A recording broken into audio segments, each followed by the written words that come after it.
Alors, tu veux qu'on fasse un examen classique? Je vais. Moi, ce que je te demande, l'examen que tu fais tous les jours, comment tu te prends? Comme ça, tu donnes l'exemple.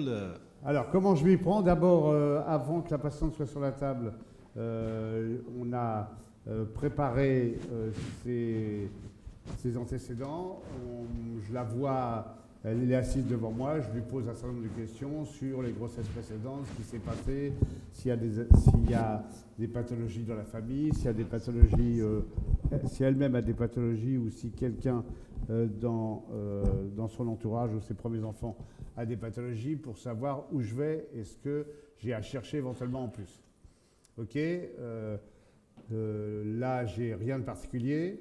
Et donc, première chose que je fais, évidemment, je prends la sonde dans ma main et je la pose sur le ventre de la dame. Et je repère la position du fœtus. Alors, là, vous êtes obligé de me croire, la sonde est en suspubien. Le nez, comme vous le voyez, est en avant, hein, puisqu'on voit très bien les yeux ici. Et en fait, on a un dos qui est parfaitement postérieur. Merci, c'est Noël à Casa. Alors donc, la première chose, une fois que j'ai situé la position, c'est de bien réfléchir au situs abdominal. Donc, situs abdominal, vous voyez, la tête est en bas, le dos postérieur. Donc, sur l'écran, la gauche doit être où? J'ai entendu 3 à droite, 2 à gauche. Ça fait peur quand même, hein? La dame, elle est écroulée de rire, hein?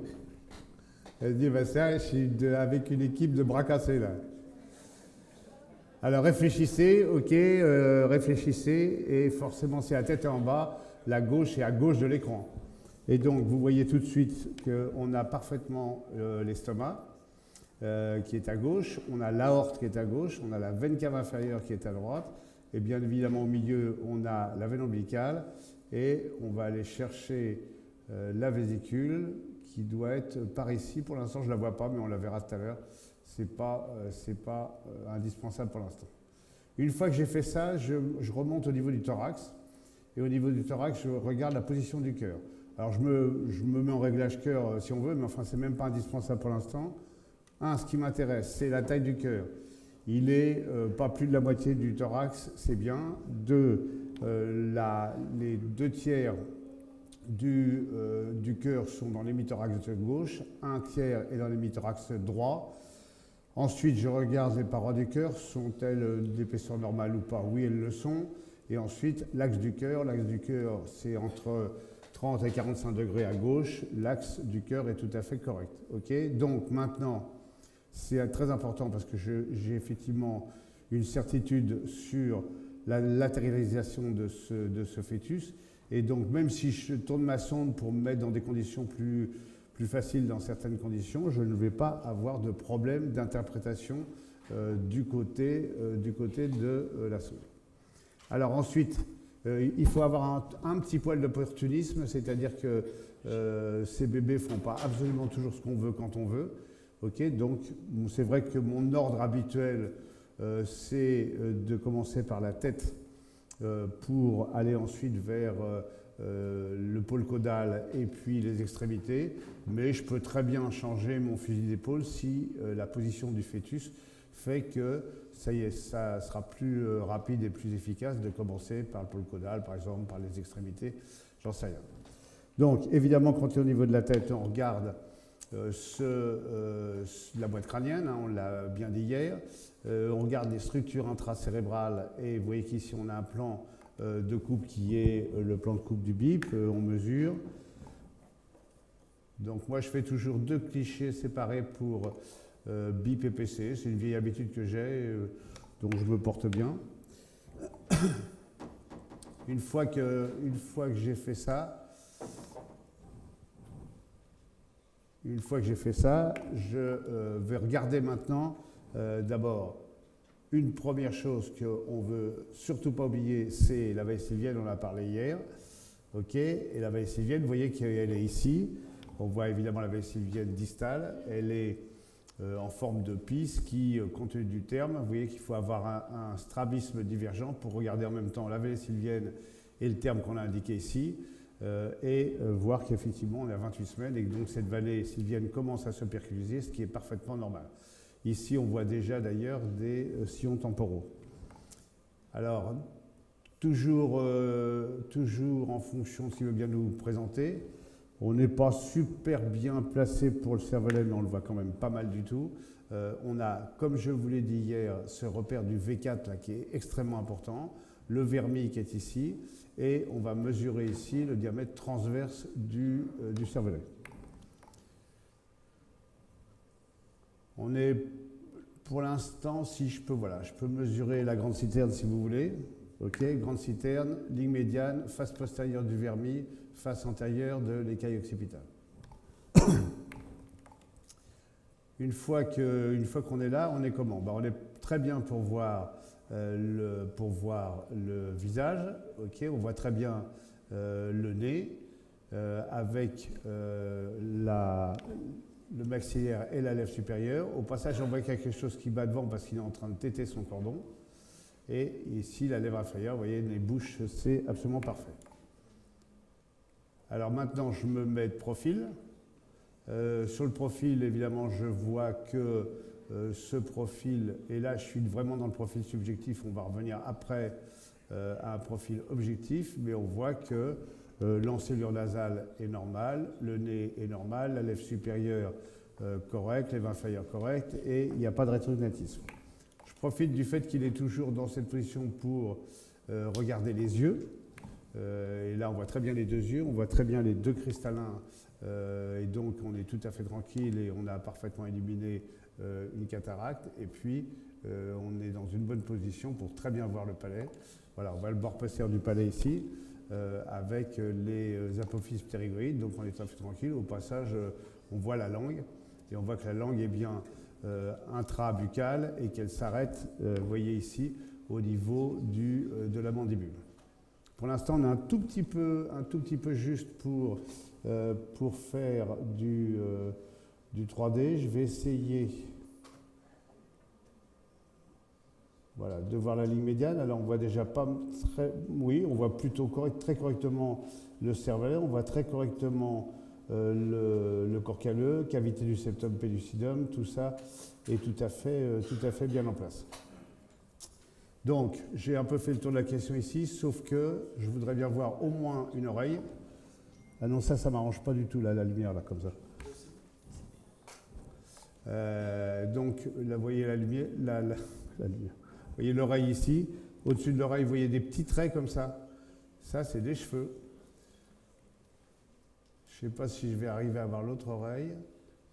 Je vais essayer, voilà, là voilà l'autre oreille. Ok, donc on a vu les deux oreilles qui sont parfaitement symétriques, donc on est tout à fait content.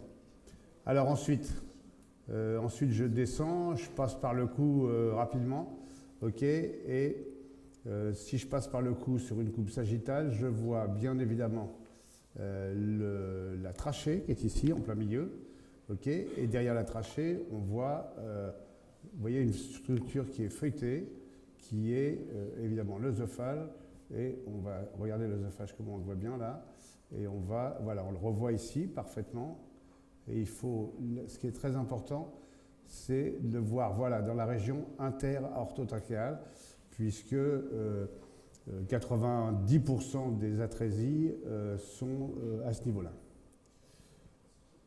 Oui? Oui.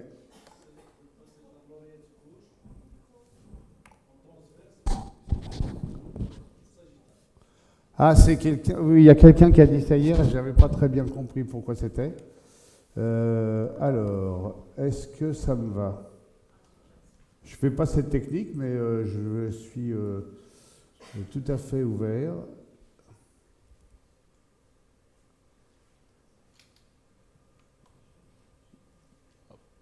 Pour débuter, moi je dis bien, pour débuter, voilà, pour un expert comme toi, tu vas le chercher. L'œsophage est là. L'œsophage est là. Si je tourne de 90 degrés, j'ai effectivement l'œsophage en longitudinal. J'attire vraiment toute votre attention sur le fait qu'il faut vraiment avoir la continuité, hein, parce que les atrésies, c'est là.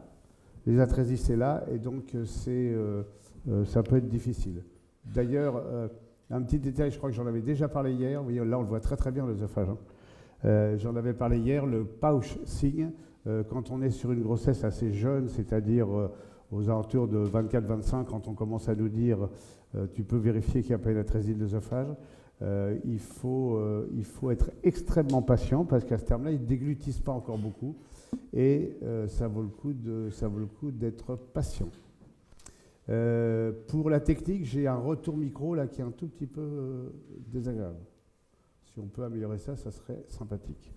Donc après, voilà, j'étais au niveau du cou. Alors on a vu l'œsophage au niveau du cou. Hier, je ne sais plus, c'était en live. Dans l'atelier, on a vu la thyroïde. On reviendra tout à l'heure, si vous voulez, sur des détails particuliers comme la thyroïde. Évidemment qu'on ne va peut-être pas regarder systématiquement en dépistage. Le cœur, on a vu que l'axe du cœur était correct.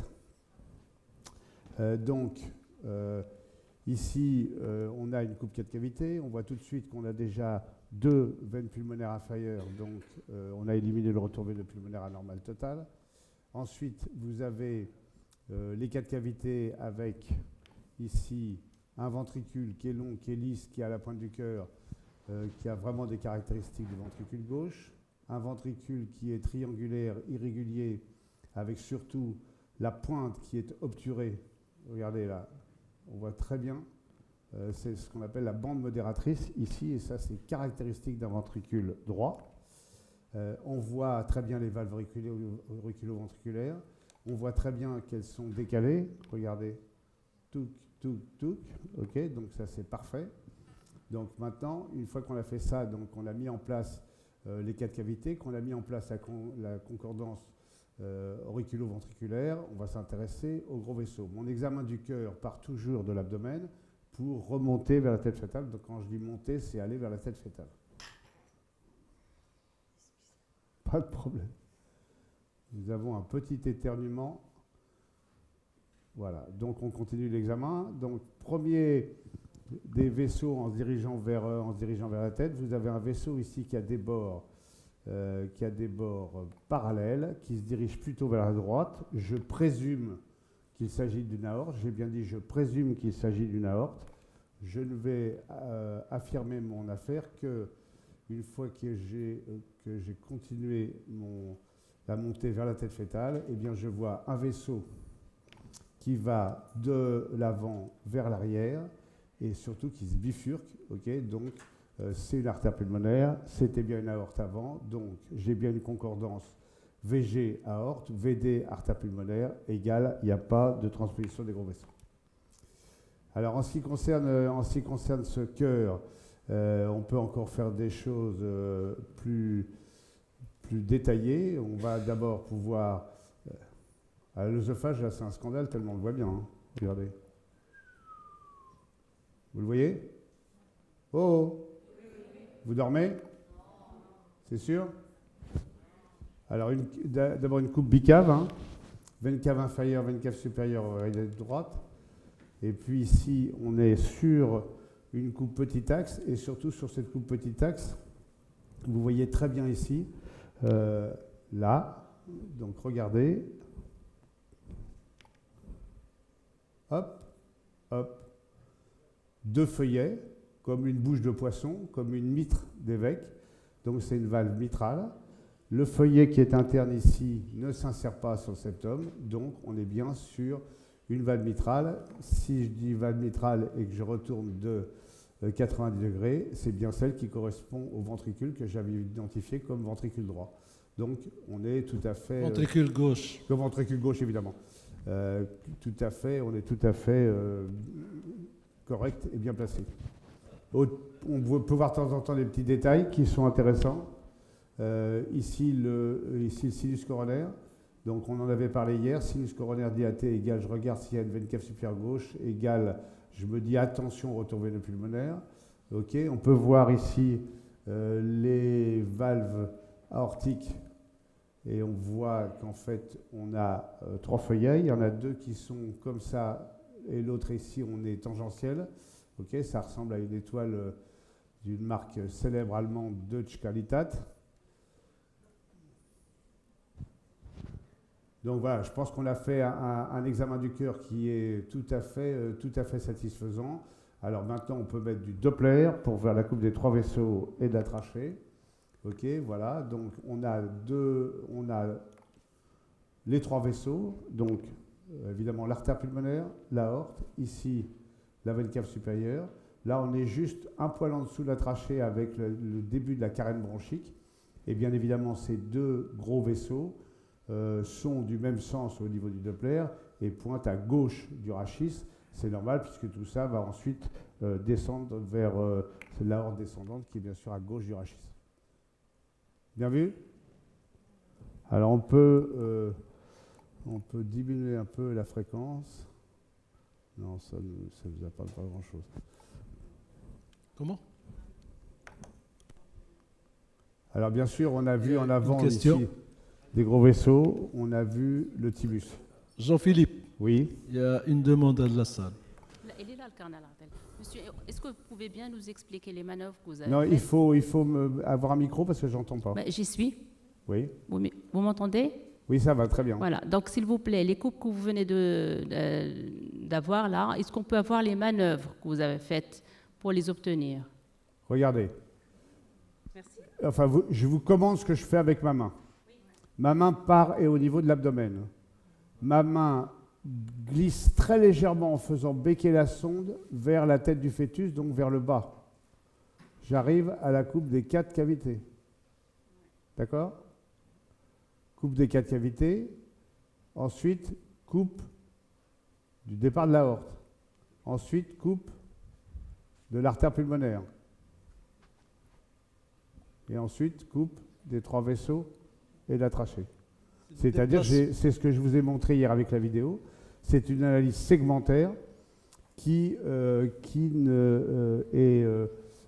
se passe sur un trajet très limité. La personne qui a posé la question, elle peut se lever et venir?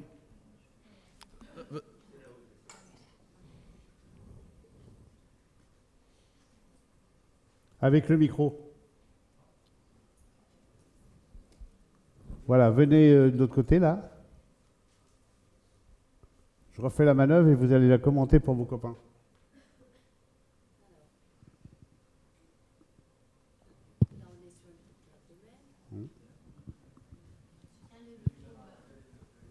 Donnez-lui un micro. Là, on arrive sur la coupe 4 cavités.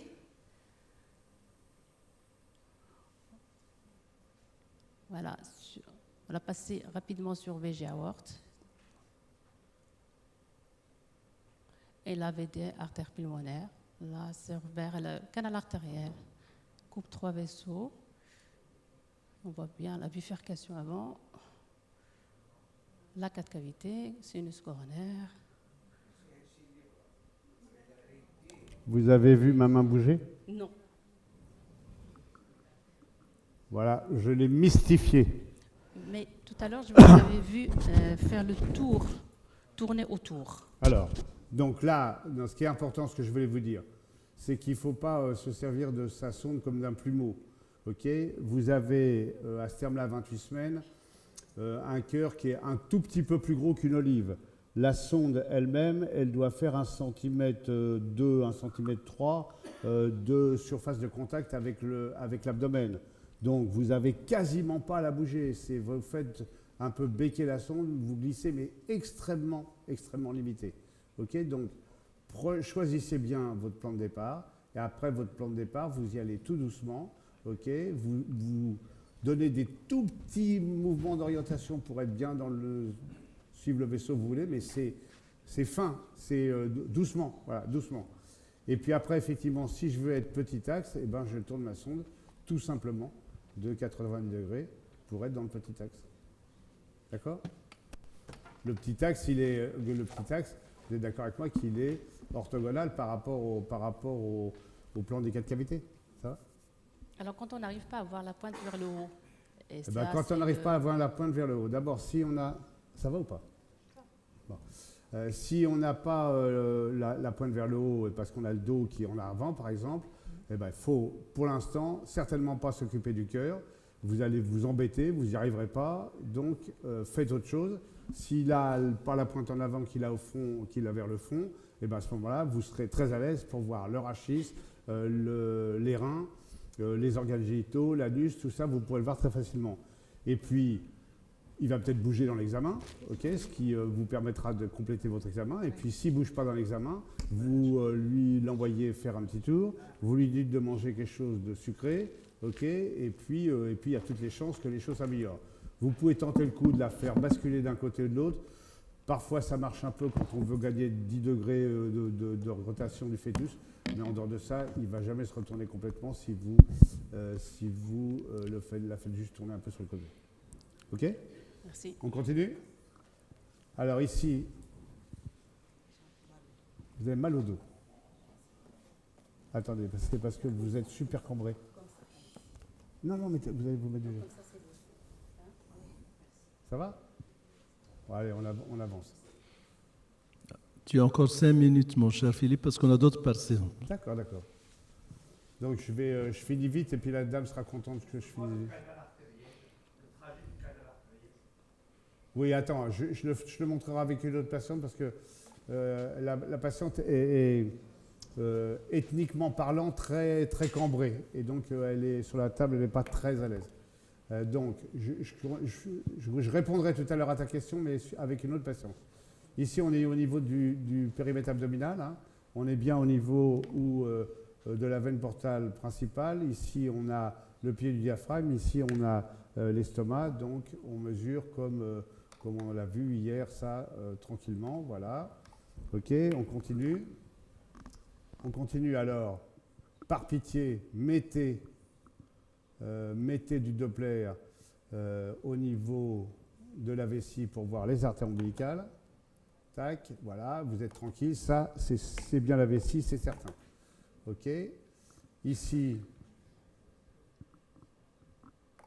un fémur. Comme je vous l'ai dit hier, important de voir un fémur en abord, soit antérieur, soit postérieur, de façon à éviter l'histoire de la courbure. OK, vous voyez, regardez là, il est courbe là, le fémur quand je l'aborde sur le côté. OK, la mesure, ça ne va pas être tout à fait la même que si je l'ai exactement pile poil antérieur ou postérieur et qui va être parfaitement rectiligne. Ensuite, donc la vessie, on l'a vu. Vous savez le sexe, madame? On vous a dit que c'est un garçon. Diable. C'est un garçon. Alors, quand vous regardez les organes génitaux, soyez un peu précis, c'est-à-dire regardez pas juste je vois des bourses, ça y est, c'est un garçon, OK. Regardez la zigounette pour voir si la zigounette est un aspect habituel, normal, avec une extrémité qui est un peu effilée. Ça vous évitera de passer à côté d'un hypospade. Mon astuce, c'est de regarder l'anus, là, pour l'instant.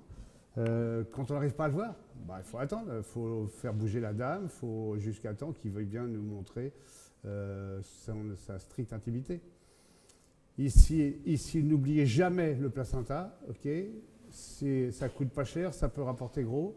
OK, regardez où est le bord inférieur du placenta. Regardez où est l'insertion du cordon. OK, c'est quand même extrêmement dommage de se retrouver à 3 h du matin avec une hémorragie de Bed-Kieser parce qu'on n'a pas eu la bonne idée de regarder où était le cordon. Voilà, et donc nos amis qui sont obstétriciens savent très bien de quoi je parle. Voilà, le cordon, l'insertion, elle doit être par là.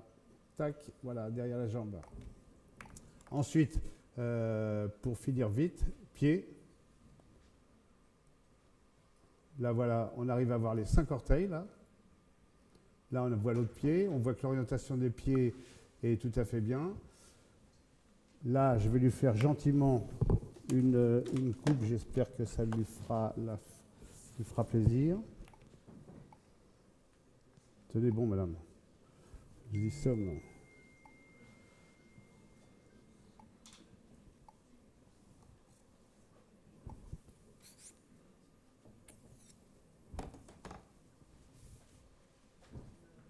Allez, quand je vous le dis, vous respirez pas, vous voulez bien? Allez, banco.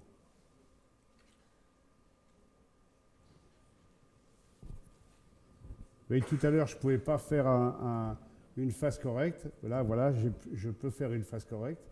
OK, et donc lui donner l'image qui, j'espère, va lui faire plaisir. Alors, au passage, voilà, il a bougé tranquillement. Et donc, on va voir la ligne médiane tout à fait correctement. Regardez le cervelet parfait. Bon, mon cher Mustapha, je propose que nous libérions cette dame. Bougez pas, madame. Encore 5 secondes. Voilà, voilà, voilà, voilà, voilà. Oh là là. Il est déjà à la canne, votre bébé, là. Non, ça va pas. Bon, on fera pas mieux. Je crois qu'on fera pas mieux que ce qu'on a fait. Alors, juste pour le fun, le pancréas.